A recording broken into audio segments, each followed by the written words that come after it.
আমি আবারও আজকে তাকে স্মরণ করছি বিশেষ দিনে।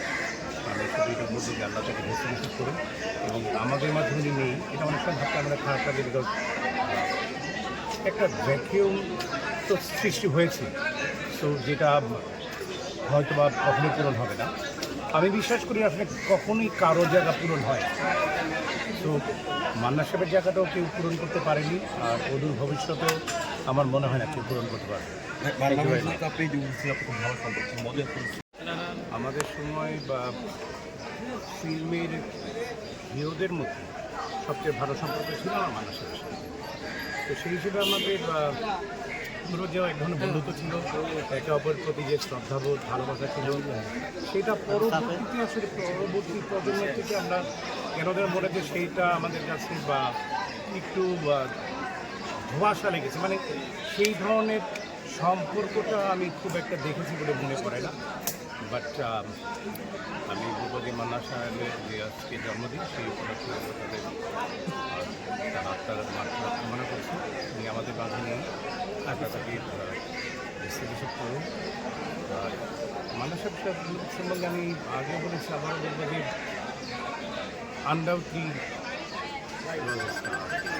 আমার জানা মতে আমার দিক থেকে আমি বারবারই বলতে চাই, অন্য কারোর সাথে কীরকম ছিল জানি না, বাট আমার সাথে মান্না সাহেব যে ব্যবহার, যে সম্পর্ক, সেটা অনেকে মনে রাখবার মতো। কিন্তু আমি মনে রাখি সবসময় যে ওনার আর কিছু কিছু ব্যাপারে খুবই বলবো যে সহজ সরল কিছু ব্যাপার ছিল।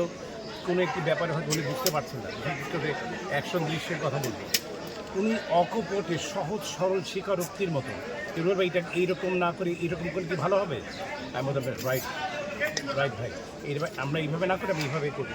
এই যে ওনার যে সহজ সরল কিছু ব্যাপার ছিল, সেই ব্যাপারটাকে আনডাউটলি আমি অনেক রেসপেক্ট করি। এবং আমি আবারও আজকে তাকে স্মরণ করছি বিশেষ দিনে।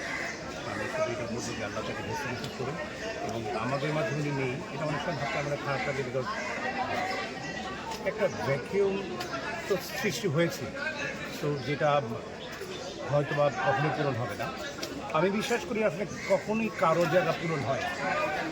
তো মান্না সাহেবের জায়গাটাও কেউ পূরণ করতে পারেনি, আর অদূর ভবিষ্যতেও আমার মনে হয় না কেউ পূরণ করতে পারবে না। ওই ধরনের আসলে আমি 3টা ছবি করেছি, তাছাড়া ওই ধরনের আলাদাভাবে তার সাথে আমার কখনো বসা হয়নি। দেখাও দেয়নি, হয়তো এই দেশে ঢুকছে, উনি হয়তো বসে আছে দাঁড়িয়ে আমাকে সম্মান দিচ্ছে, আবার আমি বসে আছি, উনি আসছেন, আমি তাকে দাঁড়িয়ে সম্মান দিচ্ছি, বুকে জড়িয়ে ধরছি। এই ধরনের কিছু স্মৃতি আছে। তাছাড়া আসলে তার সাথে ওই ধরনের খুব একটা আমার মানে ওঠা বসা বা একসাথে আড্ডা মারা এই ব্যাপারটা ছিল। থ্যাংক ইউ ভাই। জি, আসসালামু আলাইকুম।